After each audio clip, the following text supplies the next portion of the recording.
A lady wakes up one morning to a message on her phone, and what she saw shocked her to her bone marrow. She stood still, staring at this message on her phone, sweating from her head to her toe, her mouth wide open as her jaws were dropped. What she saw really shocked her, and she was marveled at the message. Apparently, this was a screenshot from a private, intimate section that she had with a colleague from months before. You know what I'm talking about, the Mekwe session, the Nax, the Opwe, the Shuku Shuku Bam Bam. Like, I'm sure you all get the points by now. So here are the details. Let's call this lady Miss Covey. Miss Covey is a hustler on the streets of America, just trying to survive. So she does some illegal businesses on the side, including selling some illegal drugs, which includes ecstasy.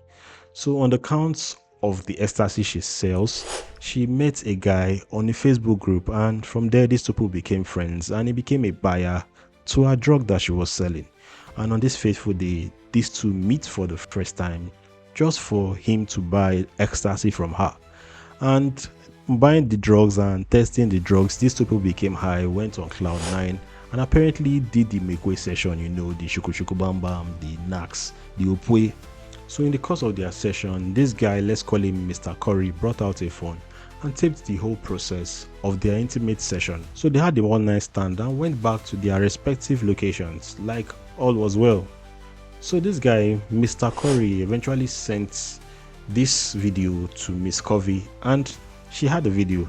But until a few months later, when she received this random message from a friend of hers, and apparently this our male friend had gone online to watch his usual daily activity and to do whatever he does with it. So he went online and eventually found a video of his friend doing the do with Mr. Curry, and he had screenshotted this and sent it to her, like, I saw you on this X-rated page. And when she saw the screenshot, she was amazed and so in shock. And from there she interrogated Mr. Curry, went on his DM, sent him a DM, dropped a Facebook post, went live, and Mr. Curry just denied everything. Like, I don't know what you're talking about. Everything you're saying here, I have no idea about it. And clearly she knew he was the one because she had not sent this video to anybody at the time. So eventually, when this video came out, she decided to share this video with an alleged proposed baby mama of Mr. Curry, because there was a lady that claimed to be pregnant for Mr. Curry at the time. So she sent this video to the lady just to confirm, like, you are a witness, this is Mr. Curry, right? And that was the only lady that had that particular video. So eventually she went online, and this video has appeared to be suddenly deleted from the media. Coincidentally, Mr. Curry, that had nothing to do with it, was being interrogated, and after the thing was being blown out on social media, the video just disappeared unknowingly from the platform. But unknown to Mr. Curry, this lady had already done the necessary. She had screenshotted the page, and she had done her own research to know that he was the one that actually posted this thing online.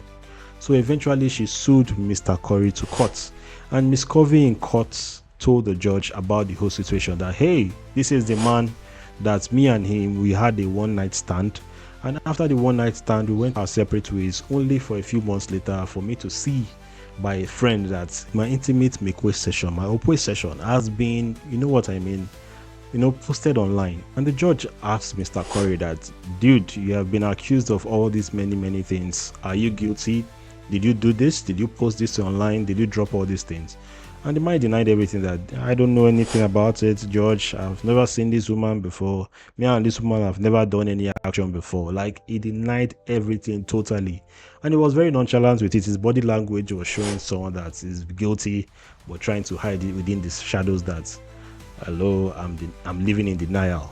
So eventually, when he denied everything, the judge asked him for proof, and he couldn't really have anything to give. But the lady came with a lot of receipts. So the judge asked her that, how do you know that he was the one that posted this thing online? Then she told the judge that she had never given this video to anybody aside the baby mama of this guy when the video was already out.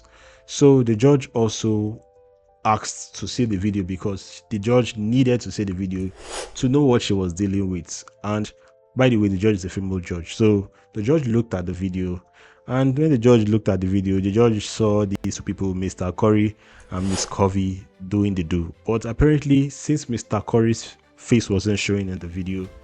She couldn't really tell if it was Mr. Corey or not, but she saw the video.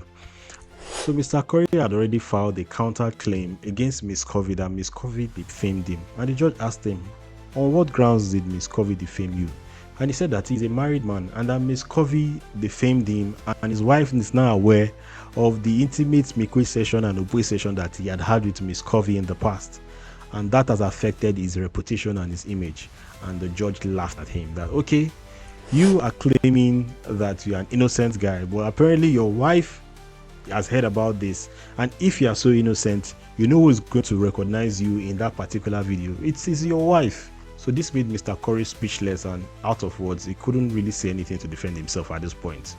But when Miss Covey was asked to bring receipts and proof that it was really Mr. Corey that actually put her online, Miss Covey came with receipts. She brought a screenshot of his X-rated page, and the profile picture there matches what he had on Facebook.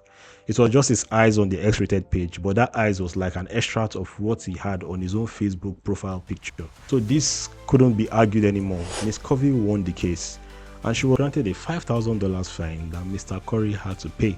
Mr. Corey was still there, speechless, without any words in his mouth or anything to really say. So apparently this is how this whole thing ended. And I hope this teaches you all a lesson to know who you're having conjugal visits with, especially if the person is a stranger and someone you don't really know. Well, these are the faces of the real people. It's a real story, and I'll see you guys on the next one. Peace.